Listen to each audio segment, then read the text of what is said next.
Belenşýaly garaşy Türkmenistan awraýyny halkara düzümleri şol sana bütün dünýä saglygy goraş goramasy bilen hyzmatdaşlyk üstürmäge aýratyn ähmet berýär.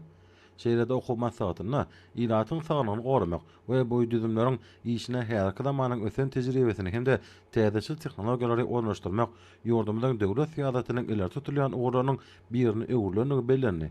Şunun bilen baglykda milli saglygy goraş ulgamyny toplumlaryň ösdürmek hemde kämilleşdirmek boýunça giň gerimli özgertmeler ýygydaly durmuşa ýaşalýar.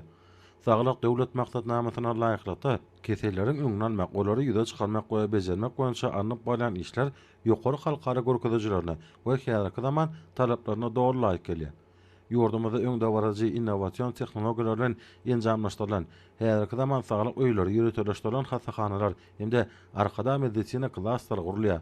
Türkmenistana sağdan durmuş ýöregelerini wagt etmek, beden terbiýany we sporty ösdürmek, sagdan iýmitlenmek boýunça işler üstünlikli dowam edýär. Şonda bütün dünýä saglygy goraş goramasy bilen ýola goýulan gatnaşyklaryň ösüşiň täze derejesine çykanlygy bellenli. Şeýle-de halkara derejesine geçirilen okuw maslahatyna atnaşlar dünýäde halkara maslahatlaryň we sergileriň ýygydaly gurulýan merkez hökmüne ikrar edilen Aşgabatda bu şäheriniň guramaçlykly geçirmek bilen baglanyşly meselelere döwlet derejesinde ähmet berilýän üçin Gahrman Arkadamyda we hormat prezidentimiz Arkadary Gahrman Serdarymyza alkyş sözlerini aýtdylar.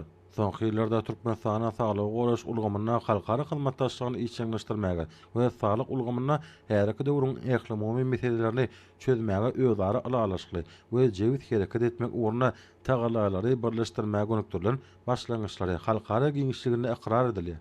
Bu bolsa ýurdumynyň dünýä derejesindäki awraýynyň belinde galmagyny şertlendirýär. Türkmenistanyň daşary ýurtlaryň arasynda hyzmatdaşlygyň ösdürmegine uly orunda işler. Ýola goýulan we barha ösdürilýän gatnaşyklar häzirki döwürde türkmen halkynyň milli lideri, Türkmenistanyň halk maslahatynyň başlygy Gahrman Arkadamyň hemde döwlet başdanmady Arkadary Gahrman Serdarymyň antanperwer başlangyçlary açyk gapalar daşary syýasaty netijesinde döwrewap derejede ösdürilýär. Aşgabatda öz işini tamamlanan bütün dünýä saglygy goraş çygyryna diplomatiýa boýunça ýokary derejeli dialog atly halkara okuw maslahatyny atnaşlar bir forumyň jemleri boýunça gazananan alalaşyklaryň üstünlikli ýerine ýetirmek ugruna ähli tagallalaryny gaýgyrmajakdyklaryny anandyrdylar. Bütün dünýä saglygy goraş çygyryna diplomatiýa boýunça ýokary derejeli dialog atly halkara okuw maslahatyny atnaşlary degişli guwanamalaryň gowşulmagy forumyň şäherlerine meýilleşdirilen ähli çäreleriň netijeli häzete eýe bolanyny has aýdynlygy bilen eşkär etdi.